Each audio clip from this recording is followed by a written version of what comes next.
Hi viewers, welcome to super kitchen. நம்ம இந்த வீடியோல நல்ல ஃப்ரெஷ்ஷான மசாலா அரைச்சி ஒரு சுவையான மீன் குழம்பு எப்படி செய்யறதுன்னு பார்க்க போறோம். எந்த வகையான மீனா இருந்தாலும் சரி, இதே மெத்தட ஃபாலோ பண்ணி மீன் குழம்பு வச்சு பாருங்க. சாப்பிட்றவங்க எல்லாருமே செம்ம டேஸ்டா இருக்குன்னு கண்டிப்பா பாராட்டுவாங்க.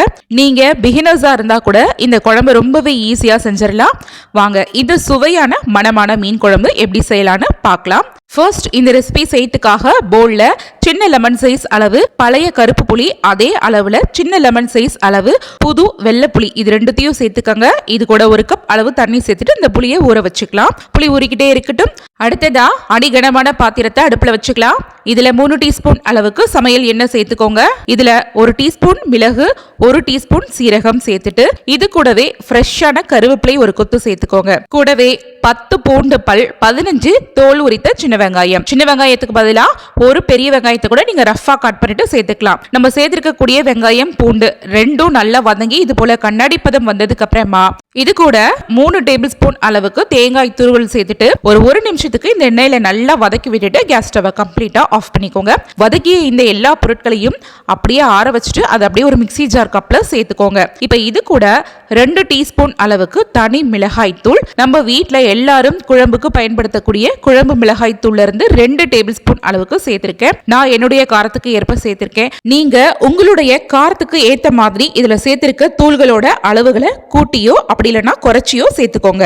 இப்ப இது கூடவே 1/4 டீஸ்பூன் அளவுக்கு மஞ்சள் பொடி சேர்த்துட்டு இப்ப இதை அரைக்கிறதுக்கு தேவையான 1/4 கப் அளவுக்கு தண்ணீர் சேர்த்துட்டு இப்ப இதை நல்லா திக்கான பேஸ்டா இது போல அரைச்சி எடுத்து ஒரு ஓரமா வச்சுக்கலாம். அரைச்ச இந்த மசாலா விழுது அப்படியே இருக்கட்டும். இப்ப நம்ம மீன் குழம்ப தாளிக்க ஆரம்பிச்சிடலாம். இதுக்கு முன்னாடி நம்ம வெங்காயம் பூண்டு தேங்காய் வதக்கணும்ல, அதே பாத்திரத்திலேயே 5 டேபிள் ஸ்பூன் அளவுக்கு நல்லெண்ணெய் சேர்த்துக்கோங்க. எண்ணெய் சூடானதுக்கு அப்புறமா 1 டேபிள் ஸ்பூன் அளவுக்கு தாளிப்பு கறிவடகம் இதுல சேர்த்திருக்கேன். எப்போதுமே மீன் குழம்புக்கு இது போல வடகம் சேர்த்து தாளிச்சு பாருங்க. மீன் குழம்பு ரொம்ப சுவையாவும் மணமாவும் இருக்கும். வடகம் சேர்த்ததுக்கு அப்புறமா ஃப்ரெஷ்ஷான ஒரு கொத்து கருவேப்பிலை, கூடவே 10 பூண்டு பல்ல நல்லா இடிச்சிட்டு சேர்த்துக்கோங்க. கூடவே 200 கிராம் அளவுடைய நல்ல பொடியா நறுக்கின சின்ன வெங்காயத்தை சேர்த்துட்டு நல்லா வதக்கிக்கோங்க. நம்ம சேர்த்திருக்கக்கூடிய சின்ன வெங்காயம் நல்ல இது போல கண்ணாடி பதம் வந்ததுக்கு அப்புறமா பெரிய சைஸ் அளவுடைய ஒரு தக்காளி பழம், இந்த குழம்புக்கு தேவையான அளவுக்கு உப்பை இந்த சமயத்திலேயே சேர்த்து நல்லா வதக்கிக்கோங்க. உப்பு சேர்த்து வதக்கிறதுனால இதுல சேர்த்திருக்கக்கூடிய தக்காளி பழம் நல்ல குழஞ்சி மசிஞ்சி இது போல இதுல சேர்த்திருக்கக்கூடிய தக்காளி பழத்தோட தோல் மட்டும் தெரியற அளவுக்கு வதங்கி வந்ததுக்கு அப்புறமா நம்ம ஊற வச்சிருந்த புளிய ஊற வச்சிருந்த அந்த 1 கப் தண்ணீரை மட்டும் பயன்படுத்தி நல்லா கரைச்சிட்டு புளி தண்ணியை மட்டும் சேர்த்துக்கோங்க.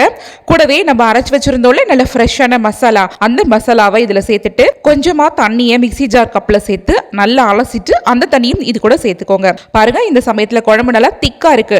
சோ இந்த சமயத்துல நீங்க எந்த அளவுக்கு குழம்புக்கு தண்ணி சேர்ப்பீங்களோ அந்த அளவுக்கு தண்ணீர் சேர்த்துக்கோங்க. நான் 1 கப் அளவுக்கு இதுல தண்ணீர் சேர்த்துட்டு நல்லா இது போல ஈவனா மிக்ஸ் பண்ணி விட்டுக்கிறேன். இப்ப மிக்ஸ் பண்ணி முடிச்சதுக்கு அப்புறமா மூடி போட்டு மூடாம நல்ல ஃபுல் ஃப்ளேம்ல 5 நிமிஷத்துக்கு இந்த குழம்பு நல்லா தலதலன்னு இது போல கொதிச்சு வரட்டும். இது போல 5 நிமிஷத்துக்கு மூடி போடாம குழம்பு ஓப்பன்லயே கொதிக்க வைக்கிறதுனால இதுல சேர்த்திருந்தோம்ல தூள் வகைகள், அப்புறம் நம்ம அரைச்சு விட்டிருந்தோம்ல மசாலா, இதோட பச்சை வாசனை எல்லாம் போயிடும். இது ஒரு முக்கியமான டிப். நீங்க எந்த குழம்பு வைக்கிறதா இருந்தாலும் இந்த டிப்பை ஃபாலோ பண்ணுங்க. அதுக்கப்புறமா இந்த சமயத்துல மூடி போட்டு மூடி மீடியமான ஃப்ளேம்ல 8 நிமிஷத்துக்கு இந்த குழம்பை கொதிக்க வச்சுக்கலாம். இப்ப பாருங்க, 8 நிமிஷம் முடிஞ்சதுக்கு அப்புறமா லிட்டை எடுத்துட்டேன். நம்ம குழம்பு நல்ல தண்ணி எல்லாம் வத்திட்டு நம்ம சேர்த்திருக்க எண்ணெய் நல்லா பிரிஞ்சு வந்து குழம்போட பச்சை வாசனை எல்லாம் போயிட்டு குழம்பு பார்க்கறதுக்கே திக்கான கன்சிஸ்டன்சில இருக்கும். இந்த சமயத்துல நம்ம எந்த மீனை இதுல சேர்க்கிறோமோ அந்த மீனை சேர்த்துக்கலாம். நான் 1 கிலோ அளவிலான மத்தி மீனை நல்லா கிளீனா வாஷ் பண்ணிட்டு தண்ணி எல்லாம் வடிச்சிட்டு இதுல சேர்த்திருக்கேன். மீன் சேர்க்கும் போது நல்லா இடம் விட்டு நல்லா எட்ட சேர்த்துக்கோங்க. அதனாலதான் நம்ம மீன் குழம்பு வைக்கக்கூடிய பாத்திரத்தை நல்ல அகலமான பாத்திரமா சூஸ் பண்ணிக்கணும்.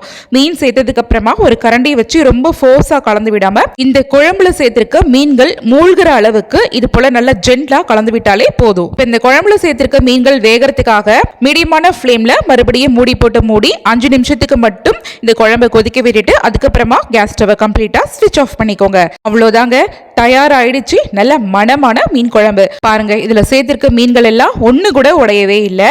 இதே மெத்தடை ஃபாலோ பண்ணி உங்க வீட்டுல எந்த மீன் வாங்கினாலும் சரி இந்த முறையில மீன் குழம்பு வச்சு பாருங்க. சாப்பிட்றவங்க எல்லாருமே செம்ம டேஸ்டா இருக்குன்னு கண்டிப்பா பாராட்டுவாங்க.